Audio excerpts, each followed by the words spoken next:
In my entire career, I have not seen any devastation and transboundary water pollution at this scale.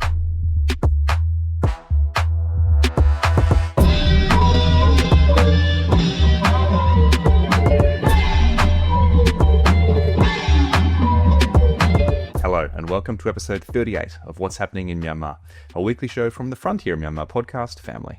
I'm your host, Luke Corbin. Today, it's late on July 31st, and we'll be hearing from Pai Deetes, the Southeast Asia Program Regional Campaigns Director at International Rivers. She'll be filling us in on the environmental contamination of rivers from rare earth mining in southern Shan State, contamination that's affecting upwards of 1 million people downriver in northern Thailand. But before that discussion, it's been a busy week for national news in Myanmar. Conflict continues. A military convoy of ships and ground troops with air support is still on course to reinforce Bamor, sailing up the Irrawaddy but encountering ambushes and currently stuck at Shwegu. Resistance forces seized 2 military bases in Jauchi, Bago region last Friday. And of course, military airstrikes are still killing and injuring civilians right across the country. This week, in locations like Ganbalu, Gutkai, Mogok, Baut, Gata, and Jalpu townships. The death toll this week of non-combatants at the direct hands of the military is at least 50. From a 93-year-old woman to a 6-year-old boy, according to witnesses. And as reported in today's Daily Briefing newsletter, the Royal Thai Air Force said its Commander-in-Chief, Marshal Punpakdi Pattanakul, met with his Myanmar counterpart, General Tun Aung, in Thailand yesterday. The Marshal said that the Thai Air Force will help the Myanmar Air Force develop drones and train officers. There was no mention of the daily killings of civilians from their meeting. But there were also some important, even key developments this week, straight from the State Administration Council itself. Please bear with me as even a cursory overview of these is going to take some minutes. The SAC enacted its military secrets law this week. That law prevents any current or former serving soldier from transferring military secrets, combat strategies, technology to anyone without official authorization. Violators can be sentenced to life imprisonment or even death. This law also tightens the controls on retired servicemen from planning to work in the private security sector following the enactment of the Private Security Service Law in February. All retired soldiers must now obtain permission from the Defence Ministry to work at a private security company. And then, the SAC has made moves this week to reshape the legal framework for its elections, scheduled to be held in phases in December and January. The regime has enacted its, quote, law on the protection of multi-party democratic general elections from obstruction, disruption, and destruction this week. Under that law, anyone who kills an election worker can be sentenced to death. Others who seek to disrupt the election through, say, public speech, demonstrations, or written materials will be punished with up to 7 years in prison or up to 10 years if they commit the offence as part of a group. Under the law, the SAC will form township, district, state, region, and national committees to oversee election security. The SAC has also apparently amended 3 election laws that regard national and regional parliaments. So under those amendments, a mixture of proportional representation and first-past-the-post methods will be used for the national parliament's upper house, as well as state and regional parliaments.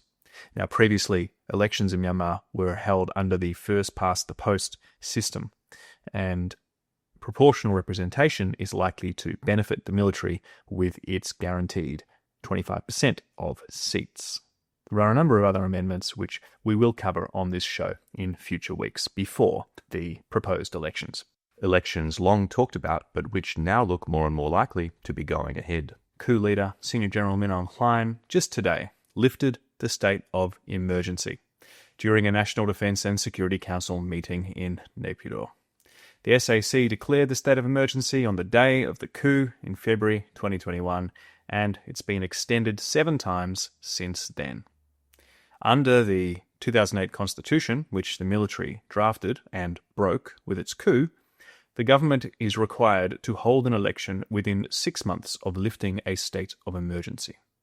The SAC has also apparently reformed its cabinet, which is now led by General Nyo So, and formed the State Security and Peace Commission, which is a new body chaired by Min Aung Hlaing, tasked with preparing the election. It does appear, though, that these changes have consolidated coup leader Min Aung Hlaing's grip on power, as opposed to reducing it. And it seems that the State Administration Council may be dissolved with this new State Security and Peace Commission, giving Min Aung Hlaing the capacity to serve as both an acting president as well as commander-in-chief of the military. News agency Myanmar Now actually published a translation of some of Min Aung Hlaing's comments when he spoke at a ceremony marking this dissolution of the SAC in Naypyidaw on Wednesday. He said, "We have already passed the first chapter. Now we are starting the second chapter. If at the start of this second chapter we write it well, beautifully and sincerely with our own hands and carry it out successfully, I believe we will overcome even more challenges and the results of our efforts will be even more rewarding."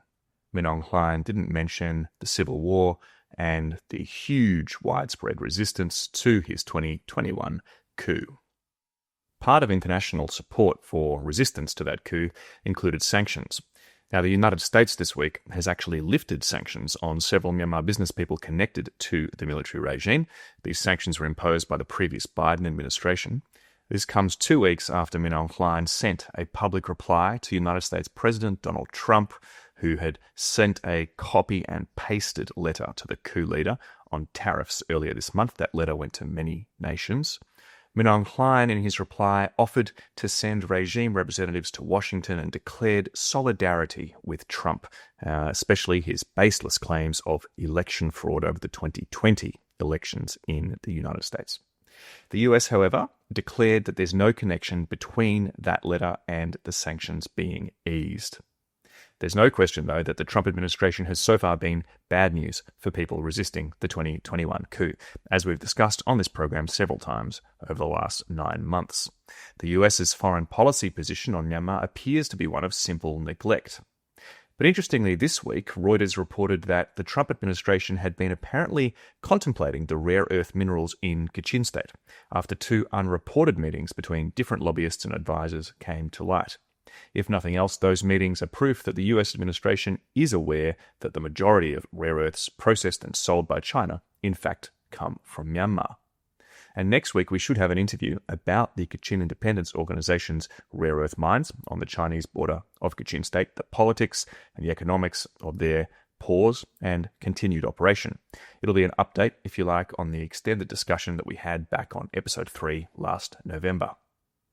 But rare earth mines in Myanmar are no longer confined to Kachin State. The Shan Human Rights Foundation has identified what it says are 26 rare earth mines in United Wa State Army, UWSA, territory on the border with China. And there are many more in UWSA territory closer to Thailand, as we're about to discuss. Before moving on to the contamination side of rare earth mining and our feature interview, Frontier members, check your inbox for departing Editor-in-Chief Ben Dunant's final Political Insider newsletter. Sent out on Sunday and written with journalist Yan Wei, it probes the National Unity Government's promises of reform amid growing impatience from the public. Is a government in exile still relevant, nearly 5 years past the elections from which they draw legitimacy, and nearly 5 years of wide, diffuse, armed resistance to military rule as well? Well, now on with the show. Rare earth mining in Myanmar is not only bound up with the People's Republic of China, it's increasingly also affecting Thailand, though, for other reasons. Mines have exploited the natural environment in southern Shan State for a long time, but recently there's been an increase in gold and rare earth mines in areas controlled by the UWSA close to the Thailand border. Remember that the UWSA controls 2 non-contiguous parts of Shan State. It has areas along the northern border with China and areas along the southern border with Thailand. Now, while located quite far from the Chinese border, the mines in southern Shan State are still part of the same system of extraction. They share the same infrastructure as the other mines. Workers in rare earth mines in UWSA-controlled southern Shan State told the New York Times that in these mines there are Chinese-speaking settlements and that the chemicals and acid for leaching the metals are being trucked all the way down from China, traversing Shan State from north to south. And then the metals are trucked back up to China for processing. Some of these new mines are actually in watersheds of rivers that have their headwaters in Myanmar but flow down into northern Thailand and then on to the mighty Mekong River. Now, these rivers include the Kok and Sai rivers.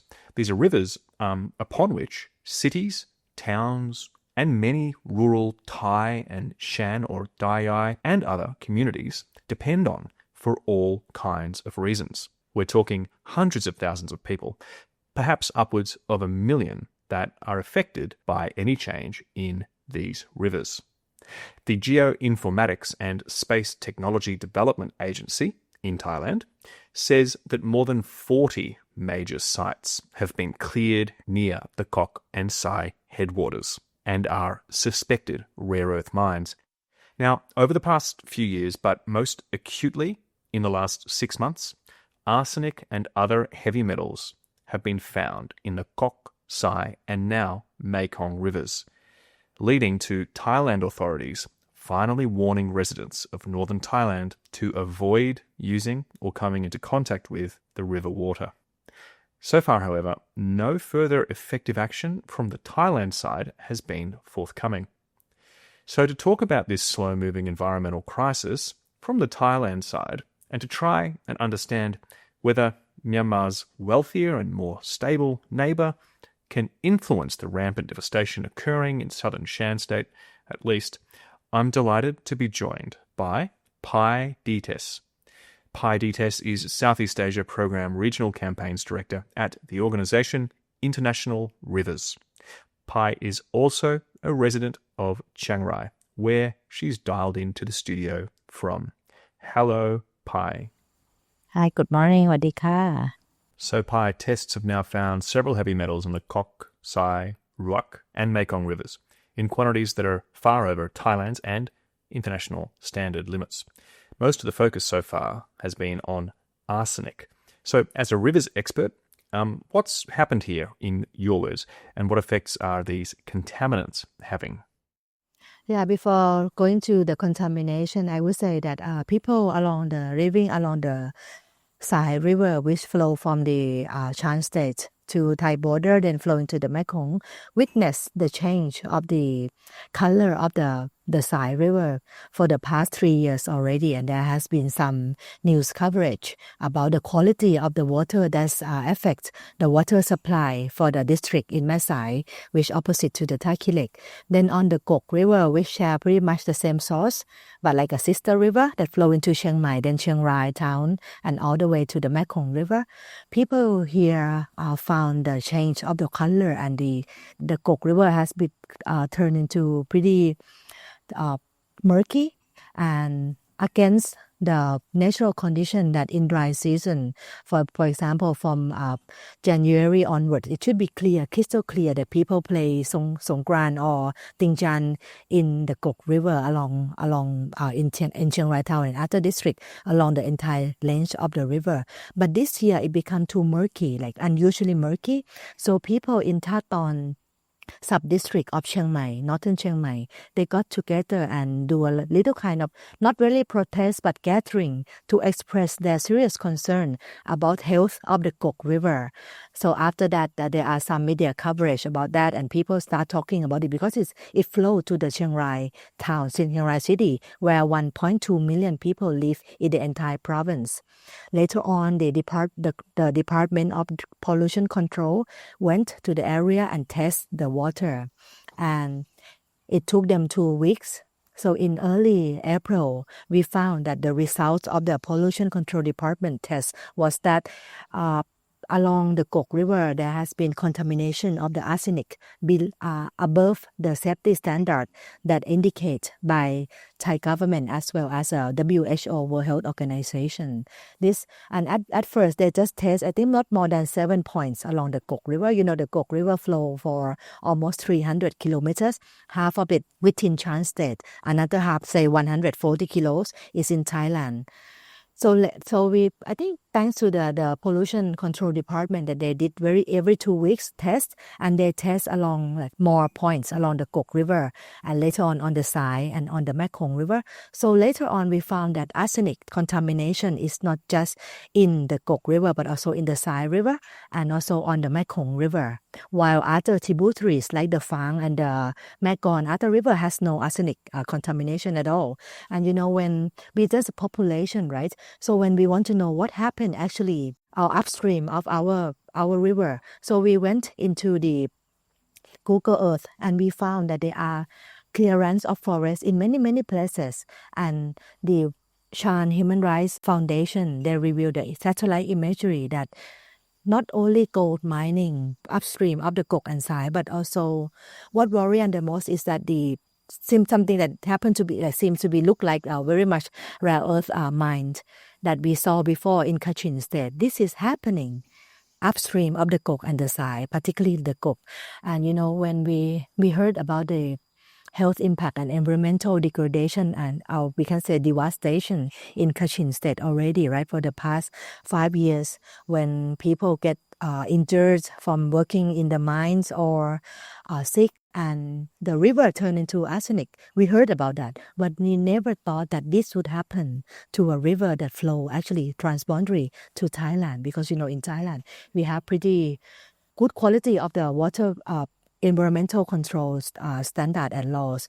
If this kind of mine have to happen in Thailand, they have to pass through strong permission, as well as environmental impact assessment, health impact assessment, and have the public participation, just like open and do things like this. So this is very new for us. We just start this campaign just since March, when people start to complain about this. And when we research more, we found that lessons from Kachin is alarming for us, because you know, in Kachin State, with limited healthcare system, with limited scientific procedures over there or access for scientists to go and test, we don't know the level of arsenic or leads or manganese over there. But in Thailand, we still have the pollution control department. So we can imagine that in the future, if we allow the mining operation by the Chinese-speaking companies or Chinese-speaking people to continue like this in the area where it's controlled by the UWSA, as we know that they have limited capacity or limited political will to control environmental standards. If it go like this, our river will turn into acid and we cannot use it at all. And you know, this is a water supply for us. This is irrigation source of rice farmers in Chiang Rai and Chiang Mai. This is very significant source of life, source of health, and also source of income for people. And we're talking about 1 million above or more. Thank you for that helpful overview, Pai. These kinds of issues, they don't boil over straight away. They take time to really have noticeable effects, right? Definitely. Heavy metal contamination doesn't affect most people immediately. It takes months for exposure to poisoning to become apparent, right? It takes a long time for heavy metals to build up in organisms, our bodies, the environment. Right now, this is mostly an invisible crisis that could lead, though, to a really serious public health problem down the line, right? Yeah, definitely. And you know, those who are pregnant, just a week or two is significant for your baby to grow, right, within your stomach, your belly. And you know, when for the vulnerable groups like those babies, those are sick or unhealthy, the way that they receive the heavy metal contamination in water or in the food chains, for the fish, from the vegetables, from the rice, it can be very risky for their health, and it's not going to happen within I would say half a year or 1 year to see those impacts on the public health. It would take some time. So that's why people in Chiang Rai and Chiang Mai are campaigning on this as best as we can do, because we foresee the devastation ahead already, and we don't want to be the second Kachin state.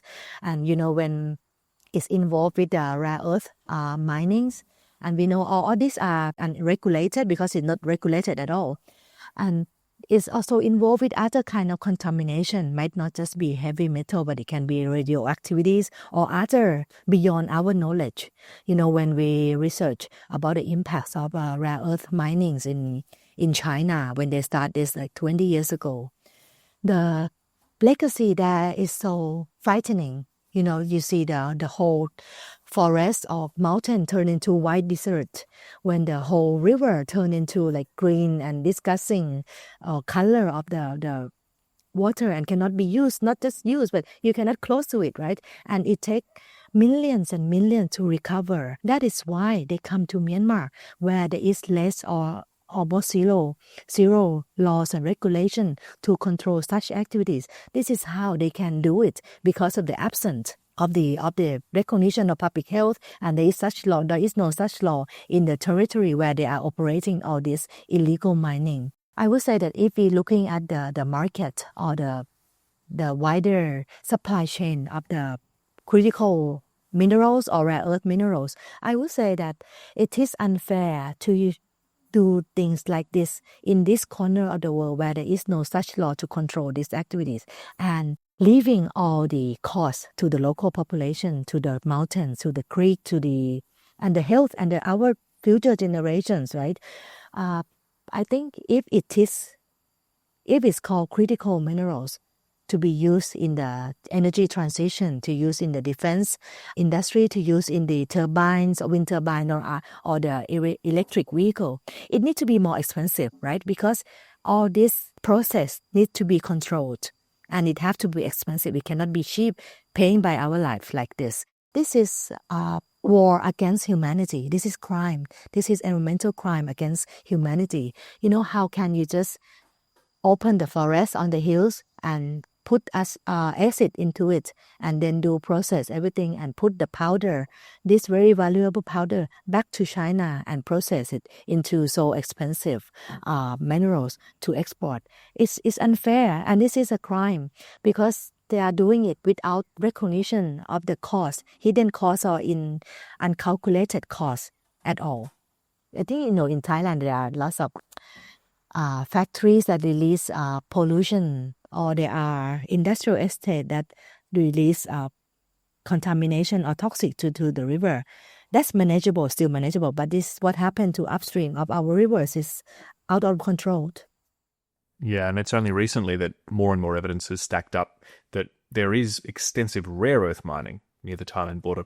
Before we were thinking gold mines.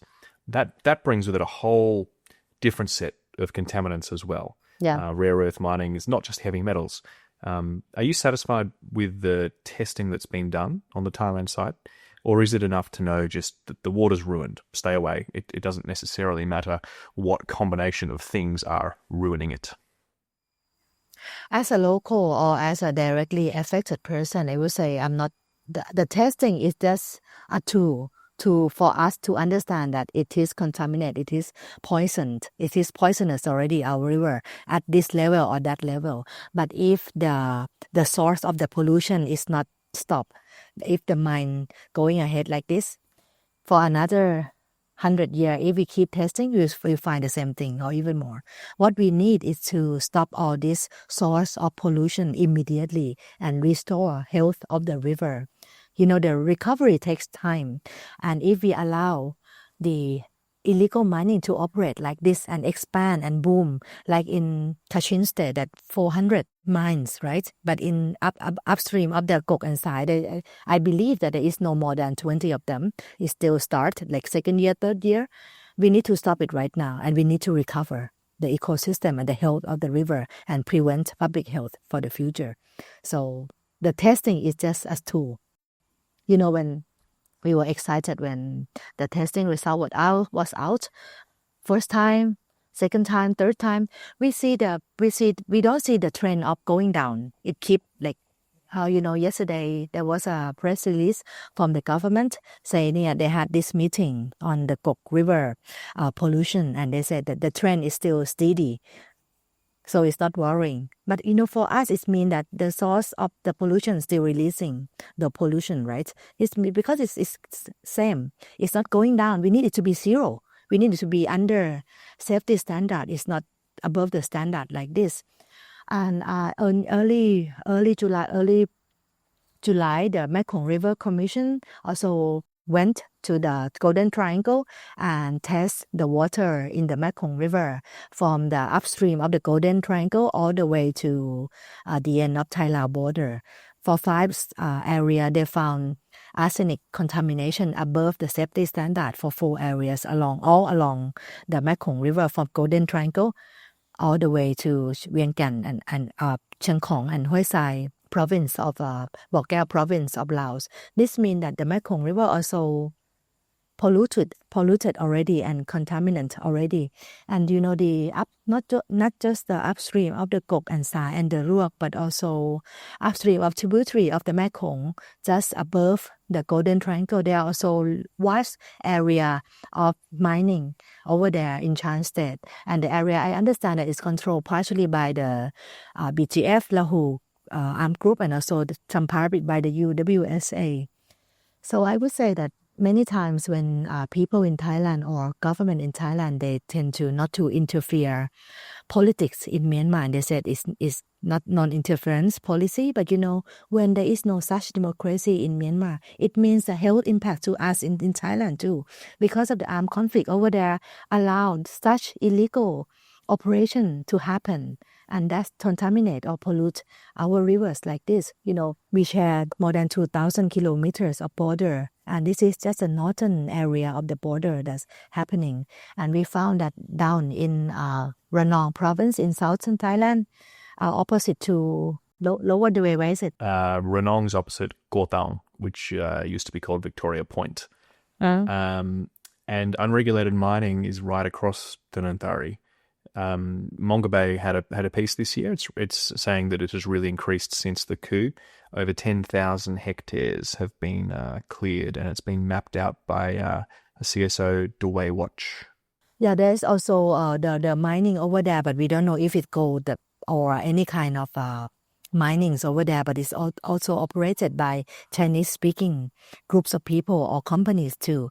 But down there, people in Ranong, they did not campaign like us, but we will coordinate with them because the same thing happening, and that's contaminated the Graburi River in further south. Monga Bay reports that it's usually lead mining. I haven't heard anything definitive about whether there's any rare earths. The processing for the lead mines is done over the border in Thailand before that stuff's then sold on to China. But switching to the response inside Thailand about northern Thailand river contamination, are you satisfied as a resident of Chiang Rai, an affected resident like you say, are you satisfied with the government's response? Public health, economic crises can definitely spur governments into action. And there's already been, media coverage of elephants being unable to bathe in the water and this kind of thing. So what can the Thailand government actually do, given these mines are controlled by a China-sponsored autonomous armed group? Yeah, that's what I wonder, because at first when we found out about this issue, we understand clearly this is the problem is outside our country, is in UWSA area, is operated by Chinese-speaking people. The illegal mining is our enemy.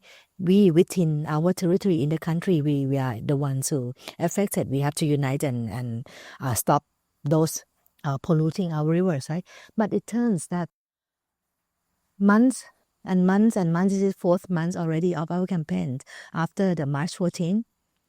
We are not really see the clear stance or strong stance and action from the Thai government to act on this, to protect or to defend for the rights of our health of its own people. We wonder what happened because it's it's not like we oppose the dam or against anything like that in my 2.5 decades experience. But this is clear crime, right? Beyond our border, and we need to stop that. It's pretty skeptical for me too that why Thailand is not acting that clear or having clear measure to solve this problem. And this news released from the government yesterday that they had this meeting chaired by the Vice Prime Minister. He is satisfied with the test result that it's not going up. But it's not going up means that the pollution is still released to our river. And there also proposal to do what they call water filtering dams, or to filter the water within our own territory, which means that you are absorbing or you are cleaning the pollution that released from those criminals, right? And where to put all this contamination, where to put them to wetlands or where to dump them, right? So what we need is to stop this operation, this mining, and that's it, and to recover. So as a Thai citizen, I'm paying tax. I'm expecting my own government to work better than this. And we also want to expand the responsibility or accountability of people in the supply chain. The investors from China, if they can import back to China, China has to do something too. And if it's export to the third country or companies within the supply chain, they should be accountable on this too. What we like to see is accountability, regardless the location of the activities. So what about some alternative concrete steps, not from the government, maybe the Royal Thai Army could liaise more with the UWSA on this particular issue? We have been waiting for any kind of measures, can be soft one or hard one, diplomatic one or security ones from our authority to exercise their responsibility, but we still await to see that. We citizen, we just use Google Map or Google Earth, and we see the mines clearly in our tablet or iPad. How about the military Thai army? They have, of course, better satellite access, and they have their own satellite imagery system. We expect them to perform better to protect our security.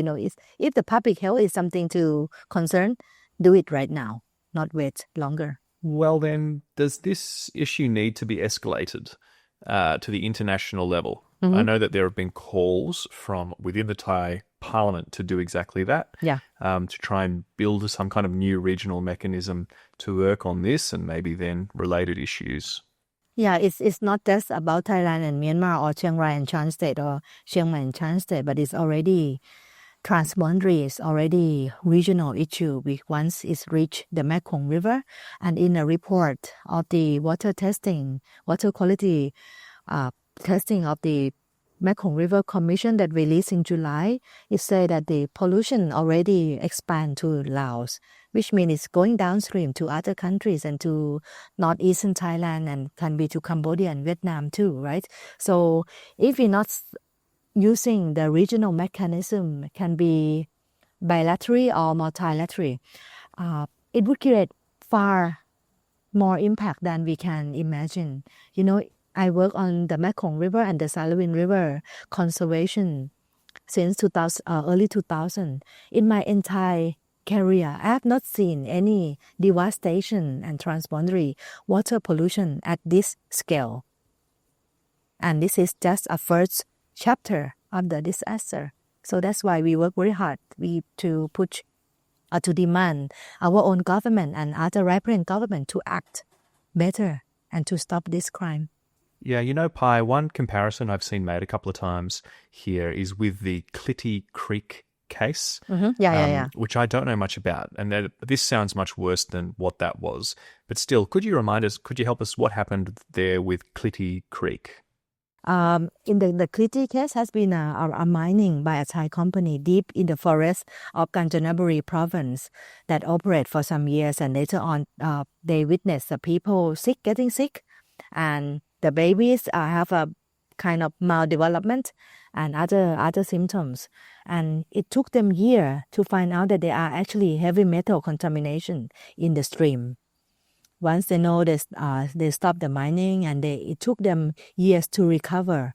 And still, even to date, I think 20 years already, the recovery still happening, still ongoing, and people still cannot use the water from that creek. And we're talking about just a small creek. And in this case, we're talking about 300 kilometers Kok River, the Sai River, and the entire Mekong River. So it's huge. And this should be already alarming. And yeah, we hope that those responsible will do their work immediately.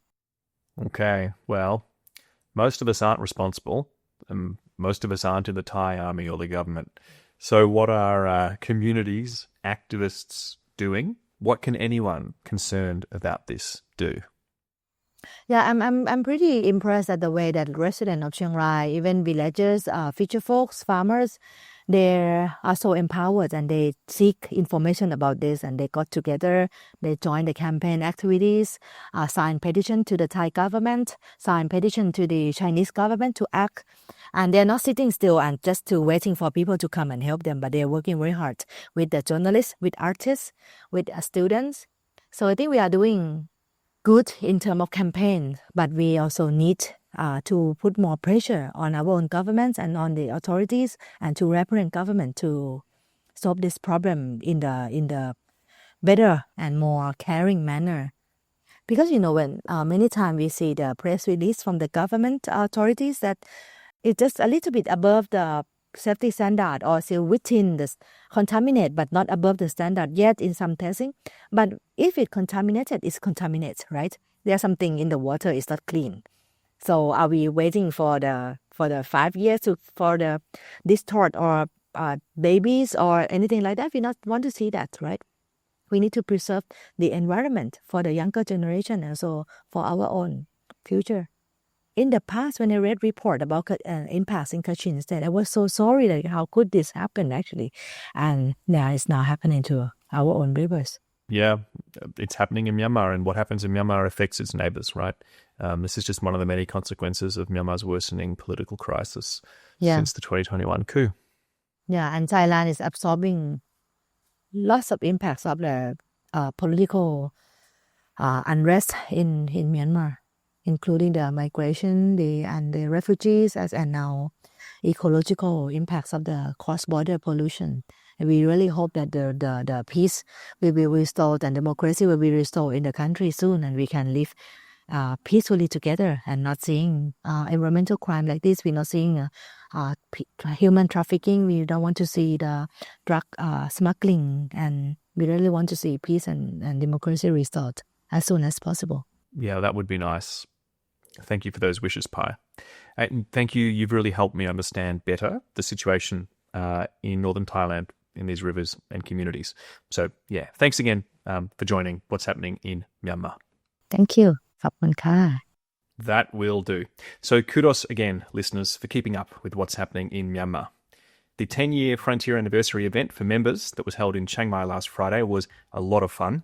Remember that you can join Frontier at any time if you're not a member already. Sign up to support our journalists and in-depth features so we can get more content to you.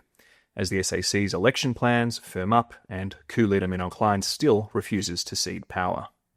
As of right now, there's a new feature online about the military regime's punitive confiscations of unlicensed automotive vehicles in the areas it controls. Most people can't afford to license motorcycles in Myanmar due to a combination of oppressive policies, rampant smuggling, a compromised economy, and a nearly 50% poverty rate since the 2021 coup. Now, soldiers and bureaucrats are stealing the only means of motorised transport that most impoverished people can afford. And remember, we love your questions and feedback about this podcast, so why don't you email us, whimyanmar@proton.me. We look forward to hearing from you. Until next week, farewell and take care.